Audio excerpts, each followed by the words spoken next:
नमस्ते विद्यार्थियों, स्वागत है आप सभी का जनरल नॉलेज स्टडी क्लासेस पर। कंप्यूटर की सीरीज के अंतर्गत आज की क्लास में हम कंप्यूटर हार्डवेयर के विषय में अध्ययन करेंगे। तो जो कंप्यूटर होता है वह एक सिस्टम होता है, एक तंत्र होता है जो विभिन्न इकाइयों के समूह से मिलकर बना होता है और इन्हीं इकाइयों के समूह को हम कंप्यूटर हार्डवेयर या कंप्यूटर सॉफ्टवेयर कहते हैं। अर्थात कंप्यूटर एक सिस्टम होता है, एक तंत्र होता है जो कि विभिन्न इकाइयों के समूह से मिलकर बना होता है और इन्हीं इकाइयों के समूह को हम कंप्यूटर हार्डवेयर या कंप्यूटर सॉफ्टवेयर कहते हैं।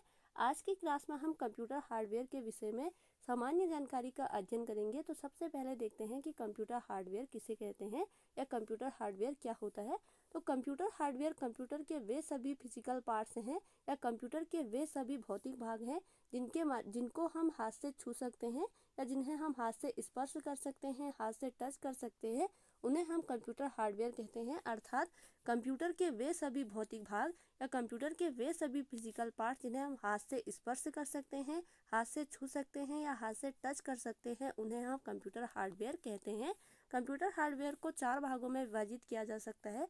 सबसे पहले है input devices, output devices, processing devices और स्टोरेज डिवाइसेस। तो कंप्यूटर हार्डवेयर के ये सभी पार्ट्स मिलकर कंप्यूटर के कार्य को निष्पादित करते हैं या कंप्यूटर के कार्य को एग्जीक्यूट करते हैं तथा सॉफ्टवेयर प्रोग्रामों के संचालन को सक्षम बनाने के लिए ये सभी पार्ट्स मिलकर कार्य करते हैं। अर्थात कंप्यूटर हार्डवेयर के ये सभी पार्ट यानी input devices, output devices, processing devices और स्टोरेज डिवाइसेस जो है वो कंप्यूटर के कार्यों को संपादित करते हैं, कंप्यूटर के कार्यों को एग्जीक्यूट करते हैं तथा विभिन्न सॉफ्टवेयर प्रोग्राम जो होते हैं उनके संचालन को सक्षम बनाने के लिए ये सभी डिवाइसेस आपस में मिलकर कार्य करते हैं। आगे हम देखते हैं इनपुट डिवाइसेस के बारे में। तो इनपुट डिवाइसेस के बारे में हमने प्रीवियस क्लास में अध्ययन किया था और देखा था कि इनपुट डिवाइसेस वे सभी इलेक्ट्रोमैकेनिक डिवाइस होती हैं, यानी वे सभी विद्युत यांत्रिकी युक्तियाँ होती हैं जिनके माध्यम से कंप्यूटर को निर्देश दिया जाता है या कंप्यूटर को किसी भी प्रकार का डेटा उसमें इनपुट कराया जाता है, तो उन्हें इनपुट डिवाइसेस कहा जाता है। इनपुट डिवाइसेस के एग्जाम्पल हैं, सबसे पहले है MICR जिसका फुल फॉर्म है मैग्नेटिक इंक करेक्टर रिकॉग्निशन। उसके बाद है scanner, keyboard, mouse, light pen, microphone, digital camera, joystick, OMR यानी कि optical mark reader, bar code reader यानी BCR और टच स्क्रीन जो है वह इनपुट डिवाइसेस के उदाहरण हैं। आगे की क्लास में हम इनके बारे में डिटेल से अध्ययन करेंगे। अगला आता है आउटपुट डिवाइसेस। तो आउटपुट डिवाइसेस वे सभी विद्युत यांत्रिक युक्तियाँ यानी कि वे सभी इलेक्ट्रोमैकेनिकल डिवाइस हैं जिनके माध्यम से कंप्यूटर में आउटपुट का कार्य किया जाता है, यानी कि रिजल्ट प्रदर्शित करने का कार्य आउटपुट डिवाइसेस के माध्यम से किया जाता है। अर्थात आउटपुट डिवाइसेस वे डिवाइसेस होती हैं जिनके माध्यम से कंप्यूटर से रिजल्ट प्राप्त करते हैं, यानी कि जो रिजल्ट प्रदर्शित करते हैं। आगे देखते हैं आउटपुट डिवाइसेस के एग्जाम्पल।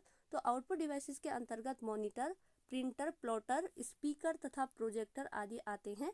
आगे हम देखते हैं प्रोसेसिंग डिवाइसेस। तो प्रोसेसिंग डिवाइसेस के माध्यम से कंप्यूटर में प्रोसेस का कार्य होता है।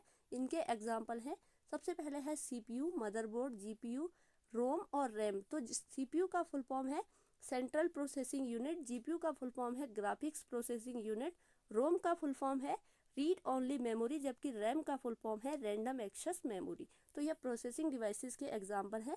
आगे आता है स्टोरेज डिवाइसेस। तो स्टोरेज डिवाइसेस जैसे कि नाम से ही स्पष्ट है कि स्टोरेज डिवाइसेस का प्रयोग किसी भी डेटा या किसी भी सूचना को स्टोर करने के लिए स्टोरेज डिवाइसेस का प्रयोग किया जाता है। तो स्टोरेज डिवाइसेस का प्रयोग जो है वह कंप्यूटर में डाटा को डिजिटल रूप से स्टोर करने के लिए इसका प्रयोग किया जाता है। अर्थात स्टोरेज डिवाइसेस कंप्यूटर में यूज होने वाली ऐसी डिवाइसेस होती है जिनके माध्यम से हम कंप्यूटर में किसी भी प्रकार की सूचना या किसी भी प्रकार की डेटा को स्टोर करके रख सकते हैं, यानी संग्रहित करके रख सकते हैं। तो हम किसी भी डेटा को जो है वह स्थायी रूप से भी सेव कर सकते हैं या परमानेंटली भी उसे सेव कर सकते हैं ताकि हमें जब ज़रूरत हो तब हम उसे देख सकें। स्टोरेज डिवाइसेस के उदाहरण हैं hard disk, DVD, optical disk, SSD, pen drive, RAM, ROM, cache memory, floppy disk, flash memory, magnetic tape और मेमोरी कार्ड। सॉरी, यहाँ पर M है तो मेमोरी कार्ड जो है वह स्टोरेज डिवाइसेस के एग्जाम्पल है। आगे हम देखते हैं स्टोरेज डिवाइसेस के टाइप। तो यह स्टोरेज डिवाइसेस जो है वह 2 प्रकार की होती है, प्राइमरी स्टोरेज डिवाइसेस और सेकेंडरी स्टोरेज डिवाइसेस। तो प्राइमरी स्टोरेज डिवाइसेस के अंतर्गत आता है रैम, जिसका फुल फॉर्म है रैंडम एक्सेस मेमोरी, और रीड ओनली मेमोरी यानी कि रोम जो है वह प्राइमरी स्टोरेज डिवाइसेस के एग्जाम्पल हैं। जबकि सेकेंडरी मेमोरी के अंतर्गत memory card, floppy disk, cache memory, optical disk, hard disk, magnetic tape, flash memory, DVD, SSD, pen drive आदि जो हैं वह सेकेंडरी स्टोरेज डिवाइसेस के अंतर्गत आता है। आगे हम देखते हैं एक क्विक रिवीजन कि आज की क्लास में हमने क्या क्या पढ़ा। तो इनपुट डिवाइसेस के अंतर्गत हमने देखा कि keyboard, mouse, scanner, touch screen, microphone, OMR, OCR, BCR, MICR जो है और क्यूआर कोड जो है वह इनपुट डिवाइसेस के एग्जाम्पल हैं। जबकि आउटपुट डिवाइसेस के अंतर्गत monitor, printer, plotter, speaker, projector आदि डिवाइसेस सम्मिलित हैं। प्रोसेसिंग डिवाइसेस के अंतर्गत सीपीयू, जीपीयू, मदरबोर्ड, रैम, रोम आते हैं। जीपीयू, मदरबोर्ड, रैम और रोम जो है वह सीपीयू के ही अंदर कार्य करते हैं। आगे है स्टोरेज डिवाइसेस। तो स्टोरेज डिवाइसेस दो प्रकार की होती हैं, प्राइमरी मेमोरी यानी कि प्राइमरी स्टोरेज डिवाइसेस और सेकेंडरी मेमोरी यानी सेकेंडरी स्टोरेज डिवाइसेस। तो ये थी आज की क्लास, जिसके अंतर्गत आज की क्लास में हमने कंप्यूटर हार्डवेयर के विषय में सामान्य जानकारी का अध्ययन किया। आगे आने वाली क्लासेस में हम इन्हें डिटेल से पढ़ेंगे, जिसमें हम कंप्यूटर हार्डवेयर के input devices, output devices, storage devices तथा प्रोसेसिंग डिवाइसेस के बारे में डिटेल से अध्ययन करेंगे। उम्मीद है आपको आज की क्लास अच्छी लगी होगी और आपको आज की क्लास समझ में आई होगी। तो आपको अगर हमारी वीडियोस अच्छी लगती है तो प्लीज़ लाइक कीजिएगा, अपने फ्रेंड्स के साथ शेयर कीजिएगा, सब्सक्राइब कीजिएगा और साथ ही बेल आइकन को भी ज़रूर प्रेस कीजिएगा, ताकि आने वाली क्लासेस की नोटिफिकेशन सबसे पहले आपके पास पहुंच सके।